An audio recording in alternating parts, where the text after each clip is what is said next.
Deuce Knight picks up another 5-star. Let's go.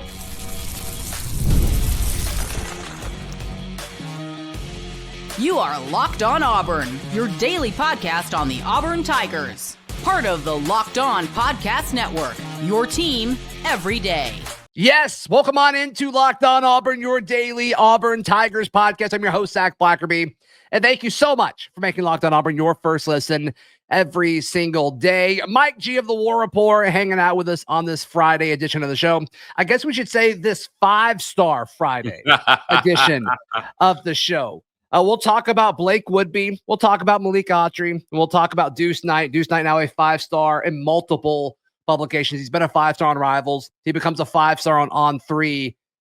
And to me, the biggest differentiation between like a 4-star and a 5-star, Mike, is how quickly they're ready to play. Yep. But that's not like the situation that Deuce Knight finds himself in behind Jackson Arnold. Like, we're not expecting him to play a ton next year, but it is going to be interesting to see, like, okay, can Deuce Knight do enough, whether it's in a backup role or do we give him packages at certain times this season, whatever that might be. Does he do enough in 2025 for it to be a success regarding his development as now a 5-star quarterback in multiple places? Yeah, I think if you're a true 5-star, Zach, you should be ready to play by year 2 minimum. Sure. Those are your 5-star guys, right? They're the guys who come in and they challenge the starters either immediately or they're the clear heir apparents. So if you're Deuce Knight, right, you're going up against another former 5-star in Jackson Arnold. But I compare them to my first-round draft picks, right? If you're taken in the first 2 rounds of the NFL draft, they expect that you're going to either start or contribute at a high level by year 2. That is the current expectation for guys who are given that sort of investment. And with the money that's inflowing into college football right now, I think we're having kind of the same conversation. There's a money investment into it, Zach. So Deuce Knight, I'm sure, got a sizable NIL deal as Malik and Blake did. And these guys need to be ready to contribute very early. So that 5-star designation, I think, is going to start to become more important because, and I'm going to make a lot of NFL references here, but I remember when I was in college and Ronnie and Cadillac were getting ready to get drafted, they had a conversation. And this conversation was simple. We're at the same position. Don't let your agent get you a bad deal or I'm screwed if you get taken first. Because the first one taken sets the market. Sure. Right. And so, what I think we're going to see happening in college football now with these 5-star guys is that 5th star is going to become a leverage point for the people who are negotiating these NIL deals. He's got 5 stars. And especially if you're a consensus 5-star. Now, nobody on this list is a consensus 5-star across the recruiting services. Right. And I think some of that is true. I think some of that is going to vary from staff to staff and from position to position and kid to kid. But sure. Yeah. I mean, obviously the higher ranked you are, I don't know if that's what's giving them the bargaining chips. I mean, these kids know where they are on these respective schools' boards. Like Deuce Knight knows where he was among quarterbacks that Auburn was targeting, that Notre Dame was targeting, that Ole Miss was targeting. And to me, I think that's where the leverage point is like, well, you've got me as your number 1 quarterback that you're pursuing. Like, who cares what the ranking is? It's like, I know how valuable I am to you. And all in all, of course, Auburn was able to land Deuce Knight. I think the dynamic, and Daryl and I talked about this a little bit on yesterday's show, Mike, the dynamic between Deuce Knight and then Ashton Daniels, the former Stanford quarterback who is transferring to Auburn, the presumed QB2, but he's not going through spring. That battle, because I do think it's a battle for QB2. And I think it's going to be super interesting to watch these two kind of fight for who's that guy after Jackson Arnold. Yeah, I'm glad you said that, Zach, because there are those out there that think that Ashton Daniels, because of his experience, is guaranteed QB2. And I'm telling you, I don't think that's the case. I think it starts that way. Like if you had to roll that out going into spring, yeah. even though Daniels isn't going through spring, but like that's the pecking order right now. Yeah, if you had a game tomorrow, Ashton Daniels would be your QB2 on experience alone. But the game's not tomorrow. It's in August. And you've got plenty of time between now and then. And with Daniels not going through a spring here at Auburn, there's an opportunity for Deuce to close that gap significantly, showing what he can do. I think this is going to be one of the more exciting springs that we've had at Auburn, because they don't have to pretend like they're getting, we're evaluating all 4 quarterbacks. No, man, you got 2 guys you're evaluating, Zach, right? Jackson Arnold and Deuce Knight. And that should be exciting for fans, that you get to see what these 2 guys can do equally. Deuce is going to get a run with the ones. I'm excited to see what Jackson Arnold could do here with these receivers personally. Like everyone's talking about Deuce, man, but Jackson is a former 5-star. He was held in just as high regard as Deuce was coming out of high school. And I think higher. I think it's going to be exciting to see what they can do with him. So, these 5-star guys coming in, it's important that you get them, because they're supposed to be your can't miss prospects. They're supposed to be your guys that are your franchise guys, man. The guys who leave with school records, dude, who make runs at championships. So it's super interesting that he got Autry was the one who bumped Deuce up to 5 stars. I've always thought that he was a 5-star guy personally. I know 247 still has him at 4 stars. Rivals have him at 5 stars. I think Rivals had him at a 5-star for long. Like, might have been the first. Time. Yeah, they were the first. They were the first for sure, but I feel like he's been a 5-star for a long time because of Rivals. So, which I agree with. I mean, you watch this guy and like a lot of the 5-star stuff, it's not just being ready to play. I do think it's the most important aspect of it when it comes to utility, but his traits are off the charts. I mean, his athleticism and all of that. And Hugh Freeze talked about him down there at Mobile earlier this week, just saying like, he's chasing greatness. He's not waiting for it to come to him, as far as, learning the playbook and asking the right questions and understanding everything conceptually. Like that's the next step. Right. And that's just something that, he's a great athlete today, but he's not a great quarterback today. And that's the stuff you have to do in order to become a great quarterback, is put in the work. And it seems like he's certainly doing that. Auburn's 5 stars and where they're ranked as 5 stars is super, super interesting. And I want to discuss why I like that so much next, right here on Locked On Auburn. Today's show is brought to you by our friends at Game Time. Game Time is the best place to buy tickets for anything. Mike, can you imagine buying tickets anywhere other than with our friends at Game Time? I can't, because I had 2 tickets to Auburn, Tennessee for my girlfriend and my sister, and I can tell you I only had to sell 1 kidney. That's right. Instead of multiple. Because Game Time they have the lowest price guarantee. So be sure to give them some love. They've got this new feature called Game Time Picks. It filters out the fluff and it shows you only the best deals on great seats, so you can focus on what matters, which of course is just being there with hopefully all of your kidneys, if possible. Take the guesswork out of buying tickets with Game Time. Download the Game Time app, create an account, and use code LOCKEDONCollege for $20 off your first purchase. Terms apply. Again, create an account and redeem with code LOCKEDONCollege for $20 off. Mike G, what time is it? Game time. Yes. Thank you so much for making Locked On Auburn your first listen every single day. Auburn has 3 5 stars that are all 5 stars in different places, which I think is super, super intriguing and interesting. Deuce Knight, as we mentioned, 5-star on 3 and Rivals. Malik Autry, 5-star on 247. And then Blake Woodby, a 5-star on ESPN. I love this because it kind of echoes what I've heard since Hugh Freeze has gotten to Auburn. Is sure, rankings are cool, and that's definitely kind of all we have to go on, because these boards, these rankings and recruiting boards that are internal information, we don't have access to. We may hear rumors or chatter, whether it's through a source or some of these players will say, yeah, they said that I'm the number 1 running back on their board, or whatever that may be.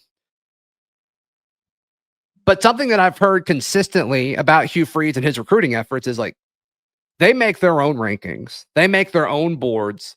And I would say that despite the 5 stars, that they've got the top guy at most of the positions that they've pursued. And I love that it's kind of like spread even, because I'm sure they have Blake Woodby very high, and whoever scouted them on ESPN has Woodby as one of the best corners in the country. And this Auburn coaching staff would agree. Same with Malik Autry, right in their backyard at Opelika. Then obviously Deuce Knight. I think that's important because the rankings matter more to fans than they do to coaches. And to me, I think you're getting the best of every single aspect of this with what Hugh Freeze and the staff have done regarding the 2025 class. It's interesting that you say that about them making their own board. When I was a student worker in the football program in the early 2000s, it was something that they talked about was the difference between Bowden and Tuberville in the way that they recruited. Tuberville, those guys did their own evaluations of players, and they had, and it was a lot harder back then. You needed to put a lot more less out there. Right. Resources into evaluating kids, and going through tape was a lot more cumbersome back then than it was now. Sure. But one of the things they said that they used to do when Bowden was coach was it was pretty much just like everybody else is going after this guy, so we should go after him too, kind of thing. And they stopped at that when Tuberville got here, and they said, look, man, just because a kid has stars doesn't mean we're going to chase him. He's got to be a good fit for our system. He's got to have certain qualities that we're looking for, and it's got to fill an area of need for us. And I would say that no coach, Auburn coach, since Pat died, has done a better job at developing guys than Tuberville did, right? How many guys came in here not highly rated out of high school and played in the NFL or left draft picks? Yeah, I mean, they evaluate at a high level. So that encourages me to hear that the staff is at least employing their own methodology in terms of evaluating kids. Now, you talked about the difference in recruiting services. Can we agree that the ESPN's rankings probably are usually like the most off in terms of? They're certainly the most different, for sure. Right. And I'm sure some years they nail it, and I'm sure some years they miss, right? And Auburn's kind of had guys that were highly rated where it's like, Dylan I Brooks, don't know. They had him the number 18 overall prospect. And I remember that. Dude, he was like 100 on Rivals, and it's 60 something on 247. Yeah, he just like never gained weight. It was crazy. Yeah, it was like Derek Hall, Ekuliota is like, man, these guys look great. And then it was him. And it's like, he looked like he was like 100 pounds less than those guys. So I think he went to Kansas. I think that is something that you're looking forward to seeing. How much are they hitting? I'm sorry. I think Byron Cowart was that way too. He may have been the number 1 player on ESPN. Number 1 overall in the country. I think so. Yeah. Right. Yeah. Right. And flamed out. Now he ended up playing in the NFL, so like there was some talent there, but was he the number 1 overall player really in the country? I thought he looked a little small coming in. And he went to my Patriots drafted him, and like he was never really like he wasn't a contributor. Like he made it there. He made the roster. Right. So I don't think he made a second contract, but like a lot of these guys get drafted because they're a former 5-star. Like that. Correct. There is something to that. Sure, definitely meaningful for them. But if you're a coaching staff, you can't be fooled by those stars. Now, I know I want to make this parallel really quickly. And when you look at what Auburn basketball is doing, you have a roster built of guys who were largely overlooked by a lot of schools, right? Denver Jones, Chaney Johnson, Janai came from Morehead State. Yeah. Chad Baker-Mazara. Chad Baker, man. And look at how these guys are being talked about now. As a matter of fact, I saw one ESPN analyst, or maybe it was not at ESPN. I think it was the Field of 68 guy, Jeff Goodman, downplaying the roster because they're not all Tahad Pettifords. And I'm like, well, if you want to win, that sounds like something Goodman would say. Yeah. Yeah. And I'm like, all right, cool. But look what Pearl did. He identified the talent, man. And he brought him in, and then he developed the guys. And a couple of years in, look what they have a chance to make a serious run at a championship. If that's what Hugh Freeze is doing, I'm on board for it, man. Like that's where the patience will come. In my book, it's if we can see that you are picking talent and you're developing talent well, and guys are developing. It was our biggest knock against Malzahn, right? all those top 10 classes, right? And one SEC championship to show for it in 2013. Yeah, and I push back on the Gus narrative a little bit. Okay. A little bit, because I think he was okay at developing talent. He just couldn't get linemen. But it's like, if you can't win, if you can't build a full team, then what's it matter? But like, he put more guys in the league than any other Auburn coach did. How many of those were offensive guys, though? Well, that's what I'm saying. It's like, I think a lot of them were DBs and defensive linemen and all that. Yeah, sure. I mean, he had a few receivers. I guess just one quarterback, right? Just Stidham. Yeah, in the time that he was running backs, relative to the rankings, I think that the product was disappointing. As a matter of fact, I'm not saying he built great teams or anything like that, but I do think like development on the individual level, I do think it's a little exaggerated. Okay, that's fair. I just when we're talking about this, we just don't want to repeat. We understand that those results are not what Auburn wants, right? You want more than that. Yeah, you want to be in a conversation, I think, a little bit more than that. And right. And once again, like you asked how many offensive guys, and it's, well, they put a handful of receivers in, but the scheme was so bad where like a lot of these receivers weren't given the ball. But like Seth Williams made it, Schwartz made it, Slayton made it. Like the guys who are kind of the main pieces in this offense made it. But they were those guys were like 4 stars when they got here, though, right? Yeah, I would give them Coates. I would give them Sammy Coates as well. Sure, yeah, I'm not trying to list every receiver drafted, but yeah, sure. But those guys were recruited highly. The offensive linemen weren't. Like, he didn't get any of those guys in. And so the difference is, I mean, you look at every class that he's brought in. I know, I guess the 2024 class, last year's class, there were only 2 offensive linemen, but it wasn't a very big offensive lineman class. So what do they do in the 2025 class? They got a bunch of talented offensive linemen. And it looks like that's going to be the case in this year's class as well. So once again, like these classes are much more well-rounded. And I mean, they're just overall better. Yeah, I mean, we're recruiting at a level that we've never seen before. Yeah, you got to feel good about how they're attacking that line issue. I think you really got to feel good about that, because it's a depth situation now on Auburn's offensive line. It's just, we've never seen this before. No. And I'll tell you this, Zach. It's proof. What happened under Malzahn, I think, is proof that it is really, really difficult to find enough skill positions to save you if your line is not up to snuff, right? And so, with the talent that Freeze is getting in now, again, we're talking about for the 5 stars that he's bringing in, you've got to make sure that these guys are in a really good position to use their talent to the best of their ability by putting the things around them that they need to be true 5 stars, man. Like, you have some guys that are just kind of different, and if you don't want to let's think about every year. Right. Yeah. I mean, you're not going to get generational talent every year. No, you don't want to have to need that every year to compete. But every position hinges on other positions to help them succeed. So you look at Deuce Knight, the 5-star quarterback you're bringing in. One, you need time and mentorship, and we assume we're getting that under Jackson Arnold. Yep. And also, what else needs to happen around a 5-star quarterback for them to succeed? You need offensive linemen. That's happening. You need talented pass catchers and weapons. That's happening. At corner, what's the best way to help support a corner? Pass rush? Pass rush, yeah. Okay. And then other defensive backs. All right, cool. And then defensive line, what else do you need? Oh, other defensive linemen. With Malik Autry, it's like, all right, well, future 5-star, he's just going to get doubled. Okay. Well, Jordan Crawford, Antonio Coleman, and Darian Smith say, please double him. We'll do our job. Yeah. When the guy next to you says tearing it up, right? And so you've got all these pieces, and you look at it, it's like, okay, well, how can this guy succeed at Auburn? From a talent perspective, they've got it. From a scheme perspective, I'm still in the, you got to show me. Let's do it. Let's do it. Right. Which of these 5 stars is most ready to contribute right away? I wonder if our answer will be the same on this. We'll find out in just a second right here on Locked On Auburn.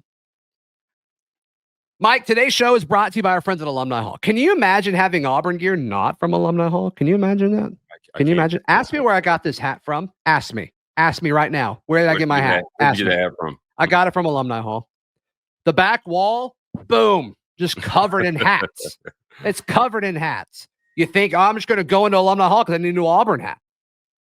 you're about to have to make a decision because there's so many. There's so many, which is a good thing. So they've got new comfort colors in. They've got, new Cutter and Buck, as well as, all sorts of quarter zips from different great brands. It's quarter zip season, my guy. It's quarter zip season. They've also got the shirt tees with a lot of the Auburn basketball players, with Janai Broom and Dylan Cardwell, and then Chad Baker Mazar, I think, was the other one that they've got in. So be sure to go give them some love. 3 physical locations of Alumni Hall: in Tigertown, in Opelika, off of College Street in Auburn. And of course, they've got a great Huntsville location as well. Or check them out online at alumnihall.com. Thank you so much for making Locked On Auburn your first listen every single day. Multiple 5 stars here that we're discussing today as part of Auburn's class: Deuce Knight, Malik Autry, Blake Woodby.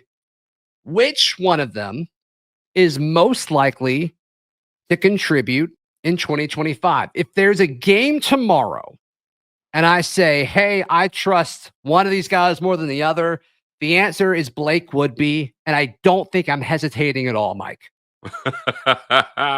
I would agree with you. Close second out of this group, I think, would be Malik on the defensive line.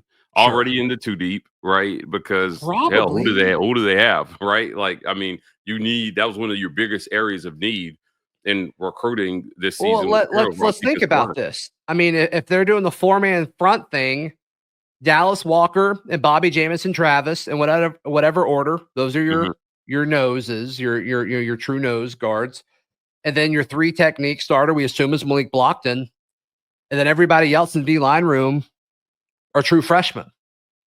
Based on the way they've used Zakevious Walker, I've still heard mixed things. I'm not positive if he's here or not. I think he is.